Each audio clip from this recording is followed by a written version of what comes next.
नमस्कार साथियों, आप सभी का स्वागत है। आज इस क्लास में हम लोक विधि विज्ञान यानी एथनो मेथोडोलॉजी पे चर्चा करेंगे और इसके प्रतिपादक हेराल्ड गारफिंकल पे विस्तार से चर्चा करेंगे। तो इस क्लास में हम इसके अर्थ, परिभाषा, विशेषताएं, गारफिंकल का जीवन परिचय, इनकी प्रमुख अवधारणाएं, लगभग 6-7 अवधारणाओं का प्रयोग इन्होंने किया है और वो बार बार परीक्षा में पूछी जाती है। और विधियों कौन से प्रयोग की है? प्रलेखी यानी डॉक्यूमेंट्री विधियों और भी बहुत सारी विधियों का प्रयोग किया है। और महत्वपूर्ण प्रश्न जो कि 2012 के बाद में यूजीसी नेट की एग्जाम में पूछे गए हैं, उन पे भी चर्चा करेंगे। तो पहले एक नजर हम इसके अर्थ पे डाल लेते हैं। इसका शाब्दिक अर्थ क्या है? तो ये 3 शब्दों से मिलकर बना है। 3 शब्द कौन से हैं? नंबर 1 एथनो, नंबर 2 मेथड और नंबर 3 लॉजी। एथनो यानी लोक, मेथड यानी विधि, लॉजी मतलब विज्ञान। लोक विधि विज्ञान या नर जाति पद्धति शास्त्र। तो ये 3 शब्द का अर्थ क्या है? तो लॉजी विज्ञान तो हम जानते हैं। तो ये 2 शब्द यहां पे महत्वपूर्ण है, एक एथनो एक मेथड। एथनो का अर्थ क्या होता है? एथनो है वो अंग्रेजी का शब्द है और जो कि ग्रीक भाषा से उत्पन्न हुआ है। इसका अर्थ होता है लोक, जन, साधारण जनता, नर जाति, वंश जाति, सहजातीयता, सहजातीयता, प्रजाति। तो यहां सबसे महत्वपूर्ण क्या है?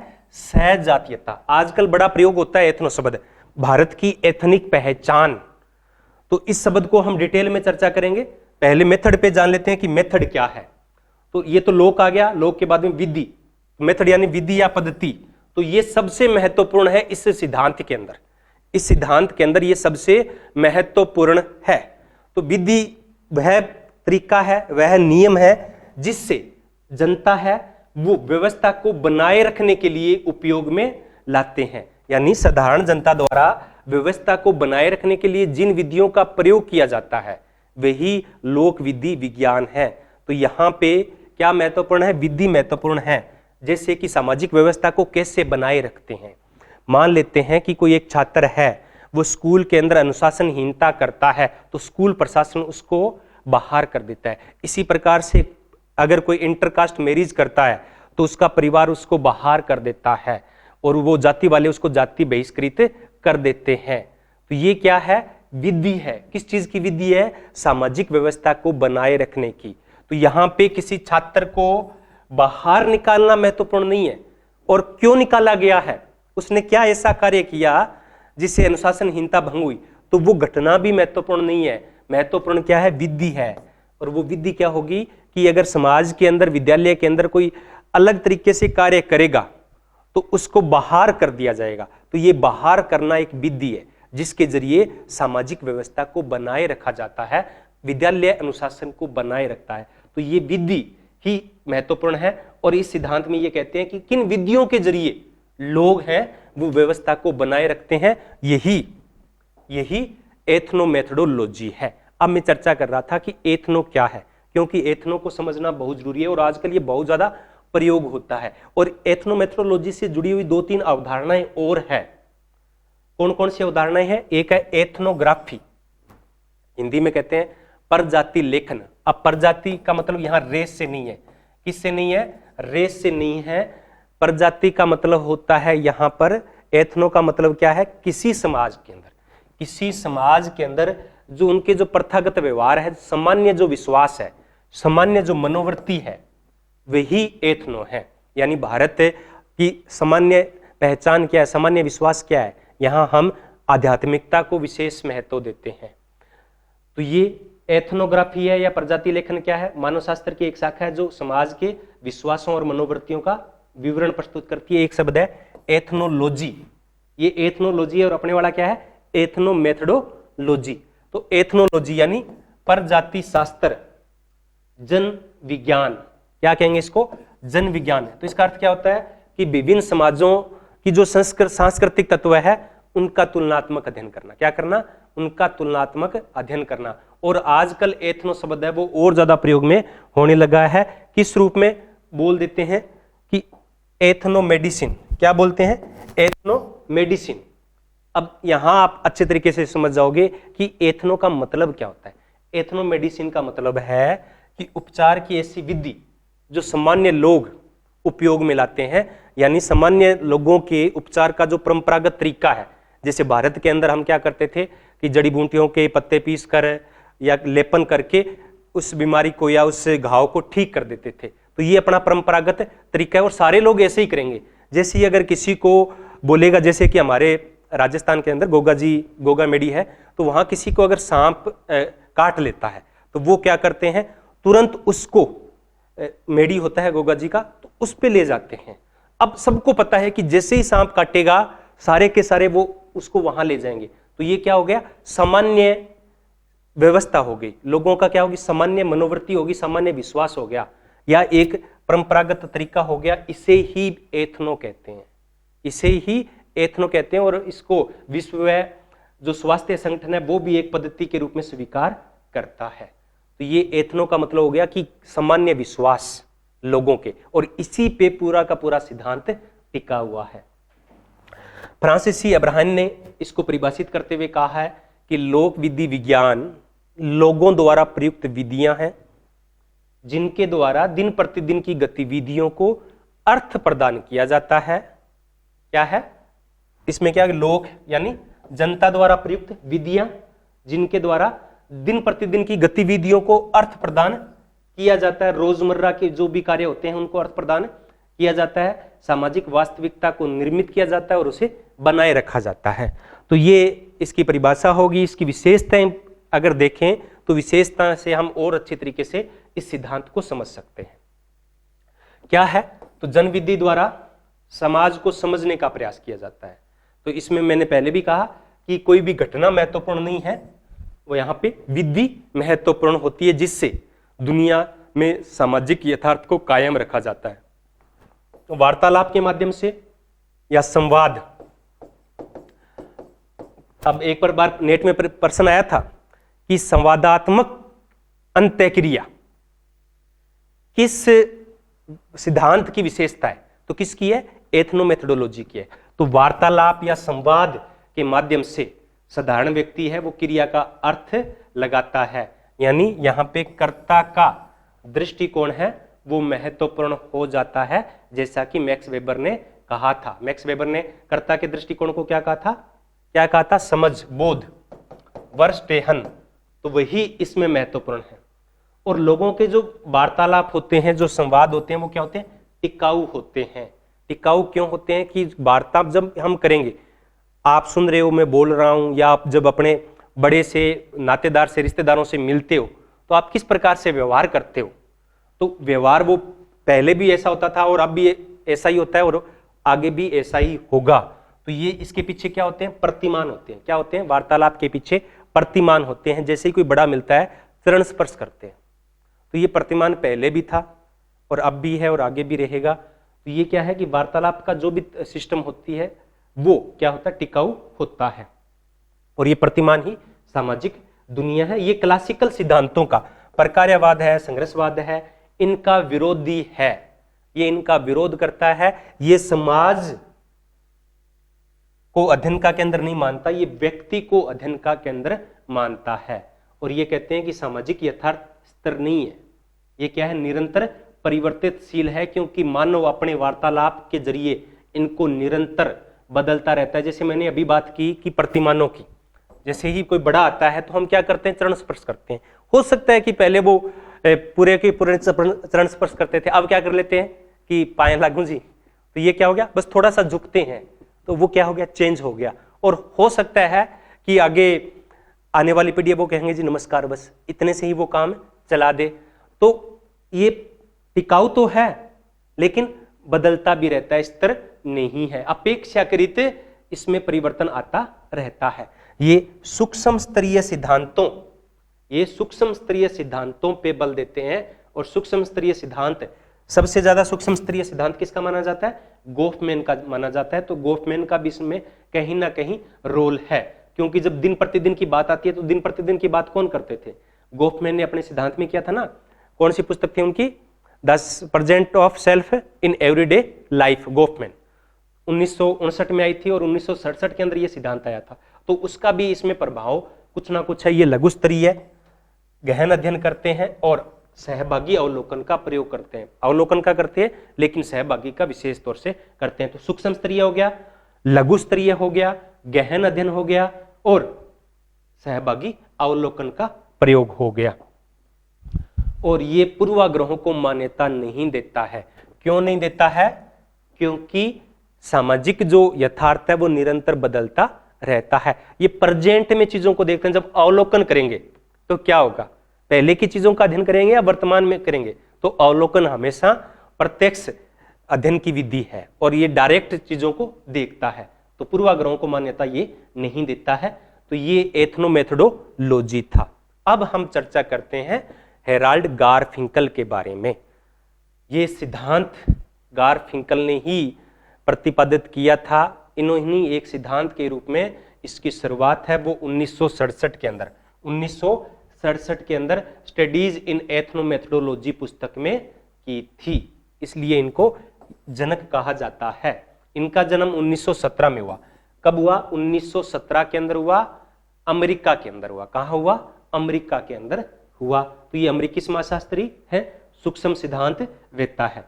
तो इन्होंने ये जो सिद्धांत दिया था, ये किस में दिया था? इन्होंने प्रतीकात्मक अंतःक्रियावाद के ढांचे के अंदर प्रतीकात्मक अंतःक्रियावाद सिद्धांत का प्रयोग करते हुए ही दिया। और साथ ही इन्होंने क्या किया?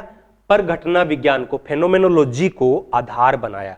ये प्रश्न भी एक बार नेट के एग्जाम में पूछा जा चुका है कि कौन सा सिद्धांत है जो प्रतीकात्मक अंतःक्रियावाद और पर घटना शास्त्र के आधार पे निर्मित किया गया है।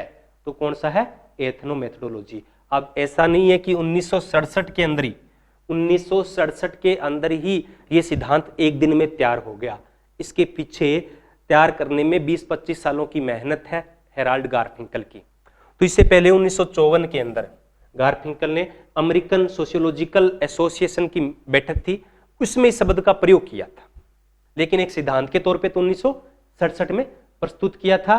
और उससे भी पहले 1940 के अंदर 1940 के दशक के अंदर 1940 के दशक के अंदर इन्होंने सामान्य बातचीत को, जो रिकॉर्डेड बातचीत थी, ज्यूरी की कोई बातचीत थी, उसके तहत इनके मन में विचार आया था इसका, एथनोमेथोडोलॉजी का। तो ये विचार कब आया? 1940 के दशक में। ये भी नेट के अंदर पूछा जा चुका है। और सिद्धांत के रूप में कब आया दुनिया के सामने? 1967 के अंदर। तो ये तो एथनोमेथोडोलॉजी की बात हो गई। और कोई भी सिद्धांत होता है, कोई भी थिंकर्स होता है, उस पे सबसे ज्यादा प्रभाव किसका होता है? उसके गुरु का होता है। किस पे होता है? गुरु का। देखो, परिवार और विद्यालय, परिवार और विद्यालय दो महत्वपूर्ण हैं, यानी शैक्षणिक संस्थाएं और परिवार। तो किसी व्यक्ति पे उसके परिवार का और उसके शिक्षण संस्थाओं का बहुत बड़ा रोल होता है। तो 1954 के अंदर इन्होंने अपना शोध कार्य किया था हार्वर्ड विश्वविद्यालय से पार्सन्स के निर्देशन में। और पार्सन्स ने क्रिया सिद्धांत विकसित किया था। कौन सा दिया था? क्रिया सिद्धांत विकसित किया था। तो पार्सन्स ने क्रिया सिद्धांत विकसित किया और इसका प्रभाव भी किस पे पड़ा? किस पे पड़ा? गारफिंकल पे पड़ा। तो एक ये पार्सन्स से प्रभावित थे। इसके अलावा उन्होंने अरोन गुरविच से भी अपने आप को माना कि मैं इनसे भी मैंने बहुत कुछ सीखा है। और जो परघटना शास्त्र के दो विचारक है प्रमुख, शुट्ज और एंडमन हसरल, इनसे भी ये प्रभावित है। तो इन चार लोगों से ये प्रभावित है और मुख्य रूप से सबसे ज्यादा प्रभावित है ये शुट्ज से। किससे है? शुट्ज से। शुट्ज के ये जो परघटना शास्त्र था, इसी से प्रभावित होकर इन्होंने एथनोमेथोडोलॉजी को विकसित किया। कई जगह यहाँ पे गोफमैन भी लिखा आ सकता है ऑप्शन में, अगर शुट्ज, हर्शल और पार्सन्स नहीं है तो अप्रत्यक्ष रूप से ये गोफमैन के सूक्ष्म स्तरीय सिद्धांत से प्रभावित रहे हैं। इन्होंने कैलिफोर्निया विश्वविद्यालय से में अपना संपूर्ण जीवन है वो अध्यापन में गुजारा है। तो ये गारफिंकल की चर्चा हो गई। अब इसके सिद्धांत की बात करें। अब क्या है? इनके सिद्धांत की बात करें। एथनोमेथोडोलॉजी का सिद्धांत क्या है? देखो, वैसे तो ये सिद्धांत है ही नहीं, एथनोमेथोडोलॉजी कोई सिद्धांत है ही नहीं, और ये खुद वो मानते हैं। क्योंकि देखो, समाज को समझने के जितने हम सिद्धांतों की चर्चा की है, तो अगर हम बात करें तो प्रत्येक है वो क्या है? दो प्रकार से समझा जाता है। क्या है? दो प्रकार से चीजों को समझा जाता है। कैसे समझा जाता है? दो तरीके से। मान लेते हैं कि एक ये, इसमें कितने आयत हैं। अब ये जो मैंने बनाया है, इसके अंदर आयत कितने हैं? आयत का मतलब जानते हो, या वर्ग भी कह सकते हो अगर आपको वर्ग लगते हैं। तो कितने वर्ग हैं या कितने आयत हैं? अब इसको गिनने के लिए हम क्या करेंगे? क्या करेंगे? कौन सा तरीका अपनाएंगे? बताइए कितने हैं। ये तो चलो हो गए, मैं इसको और कर देता हूं, और कर देता हूं, और कर देता हूं। बताइए कितने हैं। अब इसको काउंट करने के लिए हम क्या करेंगे, दो तरीके अपनाएंगे। हम पहले या तो बड़े वर्ग को लेंगे, एक नंबर 1 वर्ग ये हो गया, फिर नंबर 2 आयत ये हो गया, नंबर 3 आयत ये हो गया, नंबर 4 आयत ये हो गया, नंबर 5 आयत हो गया। यानी बड़े से क्या लेंगे, बड़े से छोटे की ओर जाएंगे। या फिर हम क्या करेंगे, या फिर हम पहले छोटे वालों को काउंट करेंगे फिर बड़े वालों को काउंट करेंगे। तो जितने क्लासिकल थिंकर्स हैं इन्होंने क्या किया, बड़े का अध्ययन किया है, संपूर्ण समाज का अध्ययन किया है। और जो नए सामाजिक विचारक हैं इन्होंने छोटे यानी व्यक्ति का अध्ययन किया है। तो जब व्यक्ति के अध्ययन के आधार पे ये पूरे समाज को समझते हैं, और जो क्लासिकल थिंकर है वो क्या है, बड़े सिद्धांतों के आधार पे समाज को समझने का प्रयास है वो करते हैं, व्यक्ति को समझने का प्रयास करते हैं। तो गारफिंकल है वो दूसरी वाली श्रेणी में आते हैं, ये छोटे से बड़े की ओर विकसित होते हैं। अब बड़ा है तो उसको तो समझना आसान है, लेकिन छोटी छोटी चीजों को समझना बड़ा मुश्किल होता है, इसलिए ये छोटी छोटी अवधारणाओं का प्रयोग करते हैं।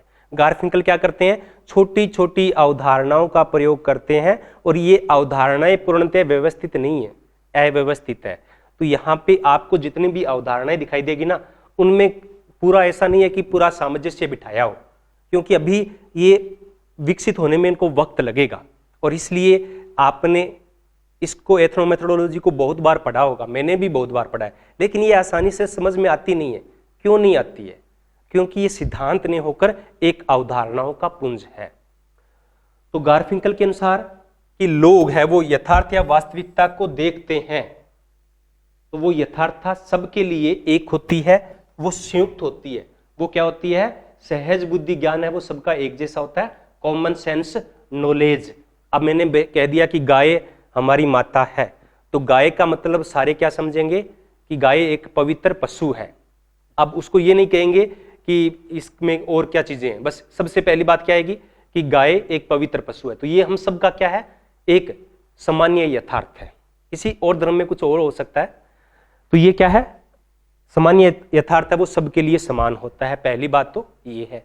दूसरी, रोजमर्रा के जीवन में यानी दिन प्रतिदिन के जीवन में जो जानकारी मिलती है हमें, वो क्या होती है, व्यवस्थित होती है। क्या होती है, व्यवस्थित होती है। क्यों होती है व्यवस्थित, अब ये भी एक बार नेट में पूछा जा चुका है कि रोजमर्रा के जीवन में जो जानकारी होती है, जो जीवन है वो व्यवस्थित होता है। क्यों होता है, क्योंकि जो इसके सदस्य होते हैं वो निरंतर इस सामाजिक यथार्थ की रचना करते हैं। क्या करते हैं, रचना करते हैं, उसमें रचना में सक्रिय रहते हैं, इसलिए ये क्या है, व्यवस्थित है।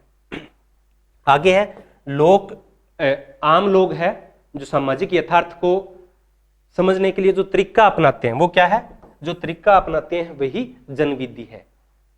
ये जनविधि की परिभाषा है। जनविधि क्या है कि दुनिया के जो आम लोग हैं वो समझने के लिए जो तरीका अपनाते हैं वही जनविधि है, यानी जनता की विधि का विज्ञान। अब इसमें एक चीज महत्वपूर्ण आती है कि जनविधि में प्रतिबिंब रिफ्लेक्सिव बिहेवियर सबसे महत्वपूर्ण है। क्या है, रिफ्लेक्सिव बिहेवियर सबसे महत्वपूर्ण है। इस पे इन्होंने सबसे ज्यादा बल दिया है।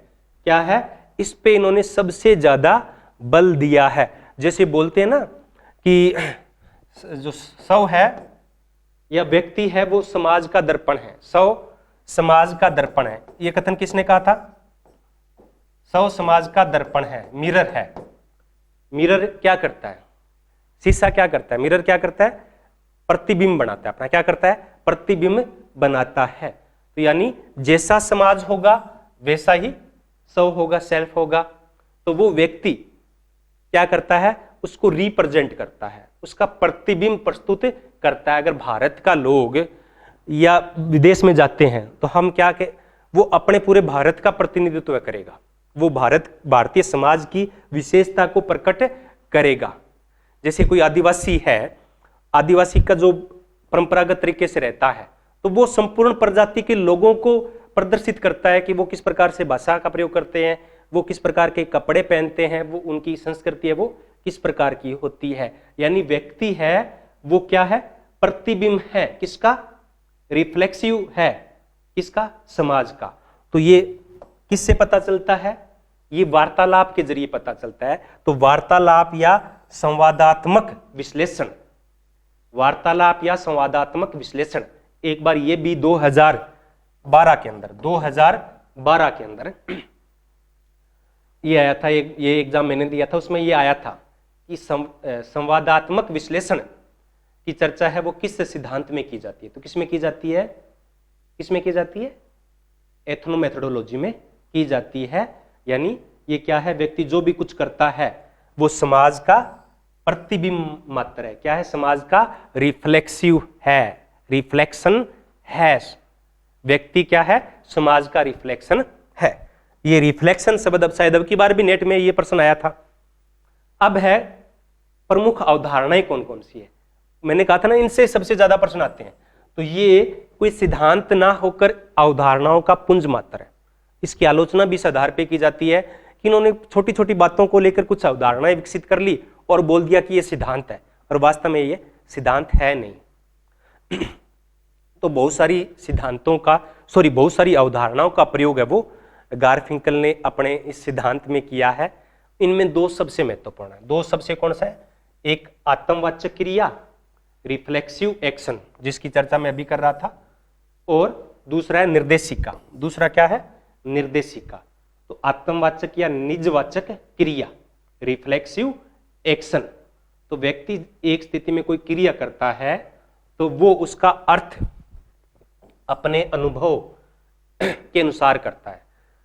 जो हम प्रतीकात्मक अंतःक्रियावाद में पढ़ रहे थे ना, वही चीज यहाँ पे है कि व्यक्ति कोई भी क्रिया करता है वो अपने अनुभव के आधार पर करता है। जैसे ही छोटा बच्चा होता है वो आग में हाथ देने की कोशिश करता है तो उसका हाथ जल जाता है, और बाद में वो हाथ देना वहां पे बंद कर देता है। अब वो बंद क्यों कर देता है? क्योंकि उसको अनुभव हो चुका है, उसको बोध हो गया कि आग में हाथ देने से हाथ जलता है। तो ये क्या है? आत्मवाचक क्रिया। यानी कोई व्यक्ति क्रिया करता है तो वो अपने अर्थ के अनुसार उसका रिफ्लेक्स करता है, उसको प्रत्युत्तर उसका देता है। तो मनुष्य की जो पारस्परिक क्रियाएं हैं, इसको पारस्परिक क्रिया सिद्धांत के अंतर्गत रखते हैं। मनुष्य की जो पारस्परिक क्रियाएं हैं वो क्या होती है? आत्मवाचक होती है। क्या होती है? आत्मवाचक होती है। इसमें जैसे मैक्स वेबर ने इसको क्या कहा था? निर्वचन, बोध या समझ, वर्स्टेहन कहा था, वही है। तो आत्मवाचक क्रिया के बिना हम इस सिद्धांत को नहीं समझ सकते। जैसे कि ईश्वर है, परंपराएं हैं। अब परंपराओं का अर्थ हम कहां से सीखते हैं? परंपराओं का अर्थ हम समाज से सीखते हैं। तो इसमें क्या हो गया? नर जाति प्रणाली में आत्मवाचक क्रिया है वो क्या है? केंद्रीय बिंदु है। इस सिद्धांत का केंद्रीय बिंदु क्या है? आत्मवाचक क्रिया या निजवाचक क्रिया। दूसरा है निर्देशिका, संदर्भिता। क्या है? संदर्भिता। इसमें क्या होता है? निर्देशिका तात्पर्य संदर्भ।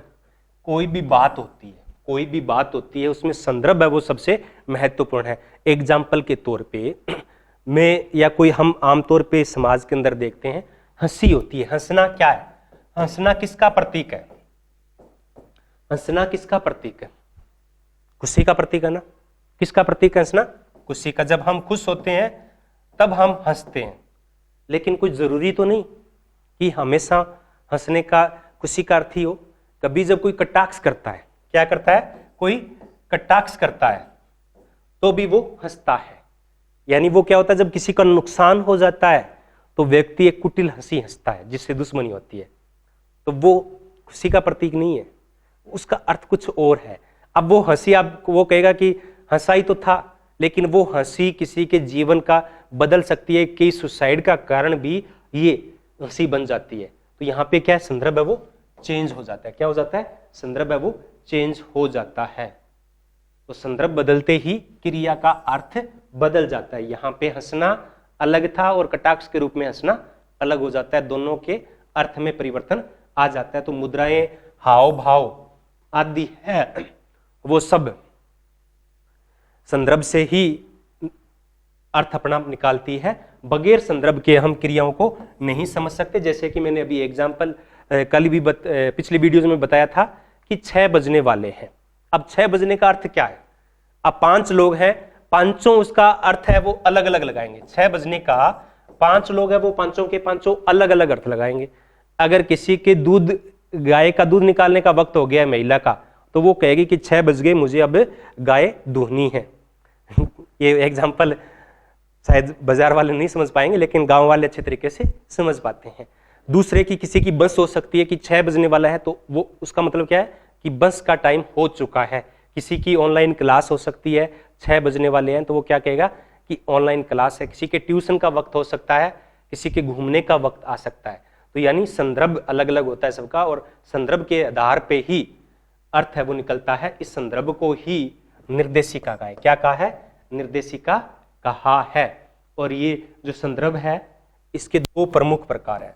तो नरजाति पद्धति शास्त्र है, इसके 2 प्रमुख प्रकार है, एक स्थितिपरक संदर्भ पद्धति और एक भाषापरक संदर्भ पद्धति। एक स्थितिपरक और एक भाषापरक। स्थिति यानी संदर्भ, स्थिति किस प्रकार की। एग्जाम्पल के तौर पे जब किसी की मृत्यु हो जाती है तो स्थिति क्या अलग होती है, और जब विवाह होता है तो स्थिति अलग होती है। विवाह के अंदर हंसना कोई बुरा नहीं है, लेकिन जब मृत्यु हो जाती है तो शोक सभा के अंदर हंसना बुरा माना जाता है। तो संदर्भ बदल जाता है। तो किससे पे निर्भर करता है? स्थिति पे निर्भर करता है और भाषा के आधार पे करता है। किसके आधार पे करता है? भाषा के आधार पे करता है।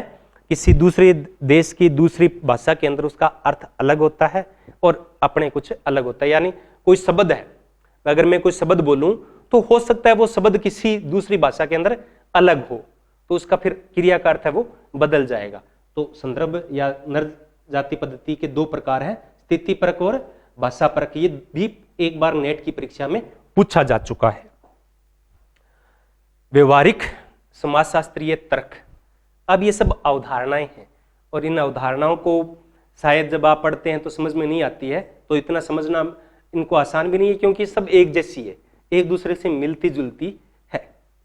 तो व्यवहारिक समाजशास्त्रीय तर्क, तो लोग जो वार्तालाप करते हैं, दुनिया को जो समझते हैं, जो रियलिटी को समझते हैं, जो लोग उसमें शामिल होते हैं, वो सारे एक प्रकार के समान तर्क का प्रयोग करते हैं। क्या करते हैं? समान तर्क का प्रयोग करते हैं। जैसे कि मैं बोलूं कि ज्यादा राजा हरिश्चंद्र बनने की कोशिश मत करो, तो राजा हरिश्चंद्र शब्द का क्या हो गया?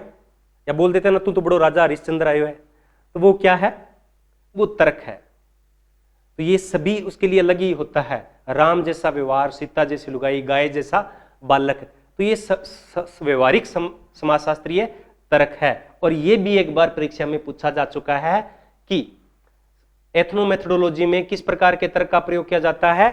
तो व्यवहारिक तर्क का प्रयोग किया जाता है। किस तर्क का प्रयोग किया जाता है? व्यवहारिक तर्क का प्रयोग किया जाता है। लोग व्यवहारिक प्रकार के तर्कों का प्रयोग है वो करते हैं। ये भी एक बार शायद 2016 के अंदर पूछा गया था। आगे है सामान्य समझ, कॉमन रियलिटी। सामान्य यथार्थ क्या है? तो वही है, सामान्य यथार्थ जानने के लिए तकनीक है वो महत्वपूर्ण है। तो इसमें वास्तविकता की अपेक्षा तकनीक पे जोर दिया जाता है, जिससे वास्तविकता को समझा जा सकता है। जैसे मैंने अभी एग्जांपल दिया था कि एक विद्यार्थी को स्कूल से बाहर कर दिया जाता है, तो रियलिटी क्या है कि उसने अनुशासनहीनता की, कोई बात नहीं, उसको नजरअंदाज भी कर सकते थे, उसको माफ भी कर सकते थे।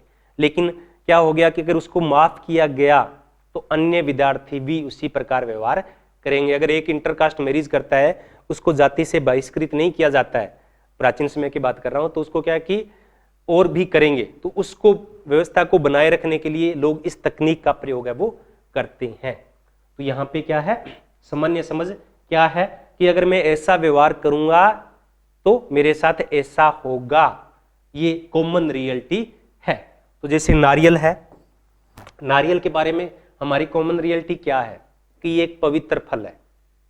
अब फल के रूप में इसको हम देखते हैं, नारियल का नाम आते ही क्या होगा? हमारी सामान्य समझ क्या आएगी कि ये मंदिर में चढ़ाते हैं। अगर हरी दवजा है, यानी जो उस पे मजार पे चढ़ाते हैं, तो उसका मतलब वो मजार के लिए ही समझा जाएगा।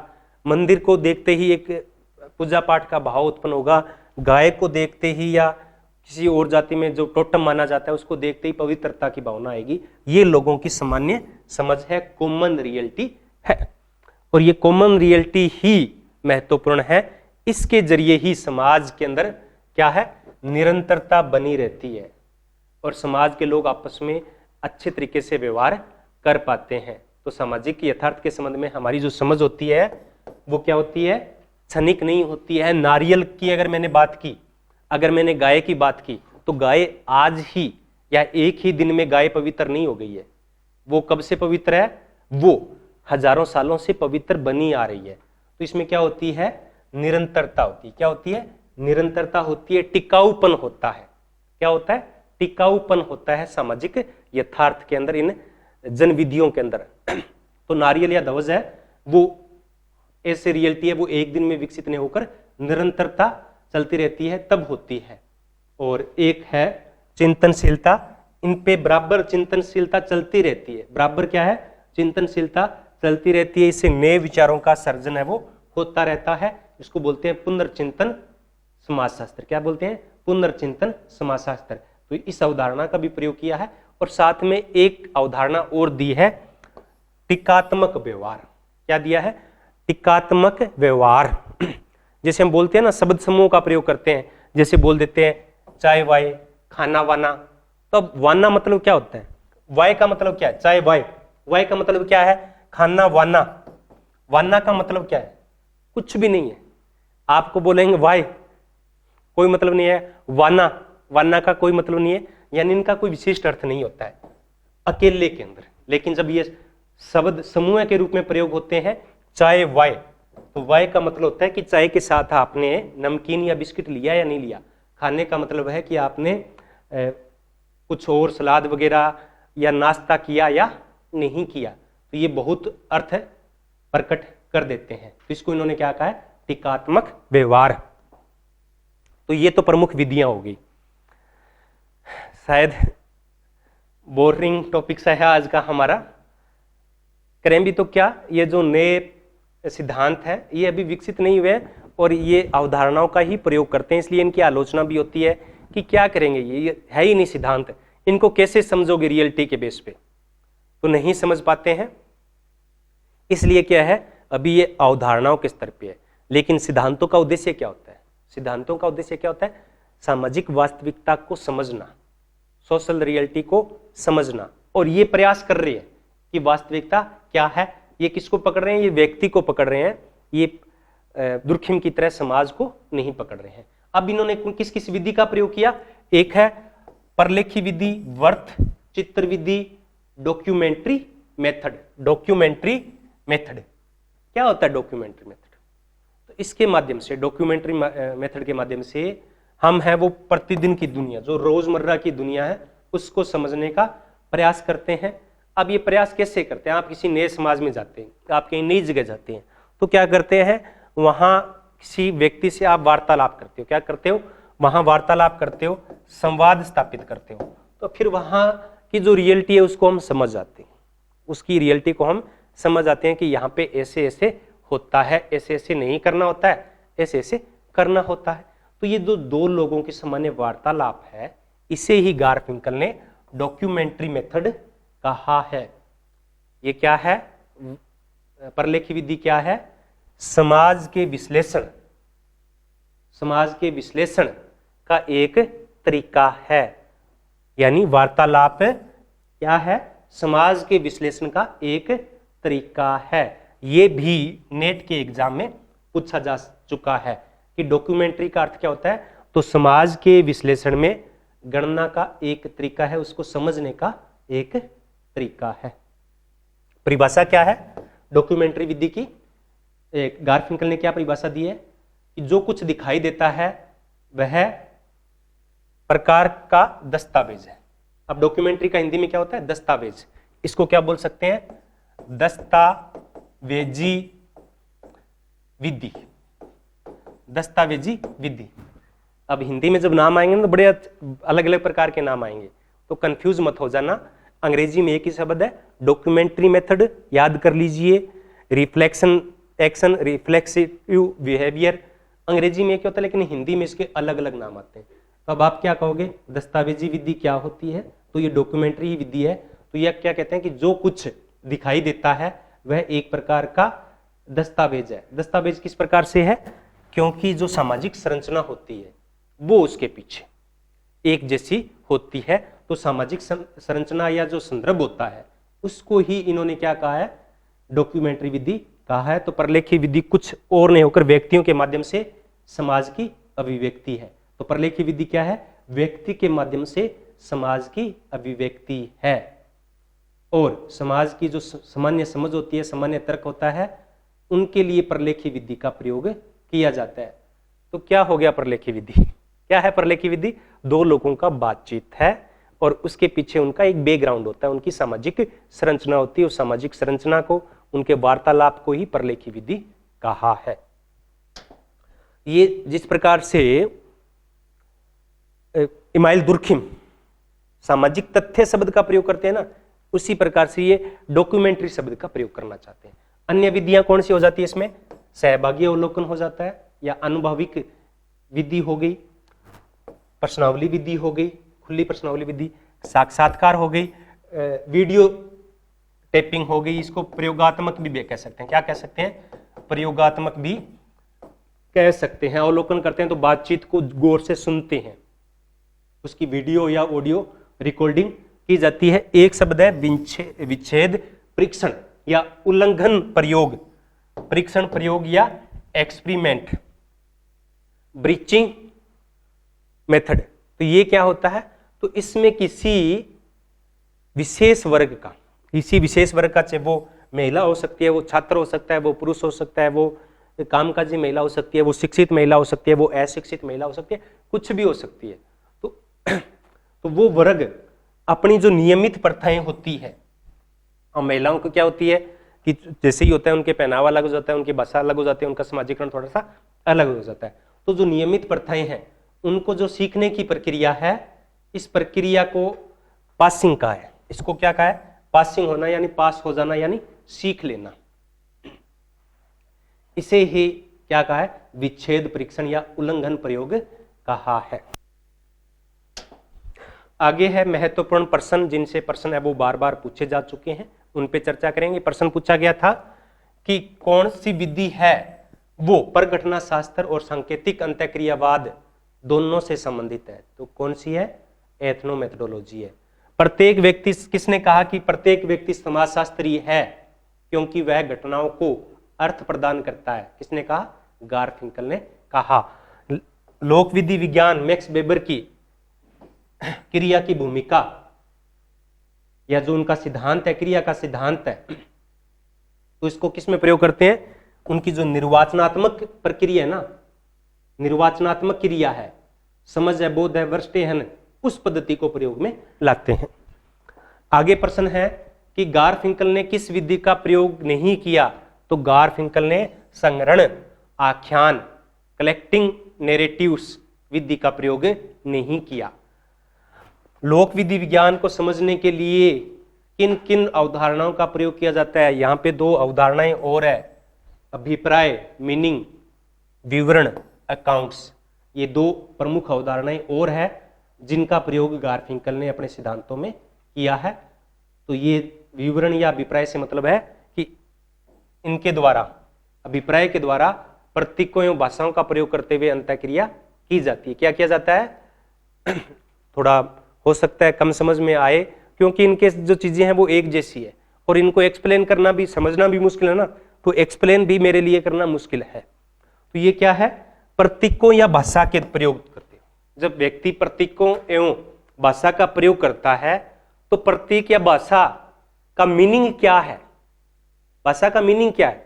अगर मैं कुछ बोलता हूं तो उसका मीनिंग क्या है, तो ये मीनिंग ही अभिप्राय है। और जब अभिप्राय समझते हैं तभी अंतःक्रिया होगी। जैसे अंग्रेजी वाला कोई अपने आप को, अंग्रेजी का टीचर एथनोमेथोडोलॉजी समझाएगा तो आप नहीं समझ पाएंगे। अगर आपको अंग्रेजी नहीं आती है तो उसका अभिप्राय नहीं समझ पाएंगे। तो अंतःक्रिया हो रही है लेकिन अभिप्राय नहीं समझ पा रहे हैं। अभिप्राय कब समझेंगे, जब प्रतीक और भाषा का प्रयोग एक जैसा होगा, बैकग्राउंड एक जैसा होगा। तो उस बैकग्राउंड को, संदर्भ को ही अभिप्राय कहा है, मीनिंग कहा है। ये दो कथन है, इनमें से आपको बताना है कि सही कथन कौन सा है। कि एथनोमेथोडोलॉजी है वो सामान्य बोध पद्धतियों का प्रयोग नहीं करती है, सामान्य बोध पद्धतियों का प्रयोग नहीं करती है। और एथनोमेथोडोलॉजी है वो सामाजिक यथार्थ निर्माण की सामान्य बोध पद्धतियों का प्रयोग करती है। तो दोनों ही कथन सही है, ये परीक्षा में पूछा जा चुका है। आगे है कि जो इमाइल दुर्खिम की सामाजिक तथ्यों की अवधारणा है, सामाजिक तथ्यों की अवधारणा है, तो सामाजिक तथ्य क्या होता है? सामाजिक संरचना है। सामाजिक तथ्य में महत्वपूर्ण क्या है? सामाजिक संरचना है। सामाजिक संरचना के जो दबावकारी तत्व है, बाध्यकारी तत्व है, वो महत्वपूर्ण है। अब उन सामाजिक तथ्यों को गारफिंकल किनके जरिए प्रतिस्थापित करते हैं? सदस्यों के रूप में, व्यक्ति के जरिए। तो व्यक्ति की क्रिया है वो सामाजिक तथ्यों की ही तरह है। सामाजिक तथ्य अपने आप में कुछ नहीं है। क्यों नहीं है ऐसा? वो व्यक्ति को महत्वपूर्ण क्यों मानते हैं? क्योंकि सामाजिक तथ्य अपने आप में कुछ भी नहीं है। और ये कुछ क्यों नहीं है? क्योंकि इनका निर्माण किसके द्वारा किया जाता है? व्यक्तियों के द्वारा किया जाता है, व्यक्तियों की क्रियाओं के द्वारा किया जाता है। तो इसलिए गारफिंकल कहते हैं कि सामाजिक तथ्य कुछ भी नहीं है, व्यक्ति की क्रिया ही सबसे महत्वपूर्ण है, वही सामाजिक तथ्य का निर्माण करती है। और आज लास्ट के अंदर इन्होंने क्या किया था कि इस विधि का प्रयोग इन्होंने आत्महत्या संबंधी मामलों में, आत्महत्या क्यों करते हैं उसको विवेकपूर्ण व्यवहार से अगर बदला जा सकता है तो लोग आत्महत्या करना छोड़ देंगे। इनकी पुस्तक है, एक की चर्चा हम कर चुके हैं, toward a sociology theory of information contribution of ethnomethodology. तो इसमें मैंने सन 2012 के बाद जितने भी प्रश्न पूछे गए थे उन सब को समावेश किया है। और इसके लिए आपको उन प्रश्नों को हल करके देखना है, तब ये समझ में आएगा, वरना बेकार है। तो जब हम इनका टेस्ट लेंगे तब इनमें ये सब प्रश्न है वो रखेंगे, तब आपको ये वीडियो अच्छी तरीके से समझ में आएगा। धन्यवाद।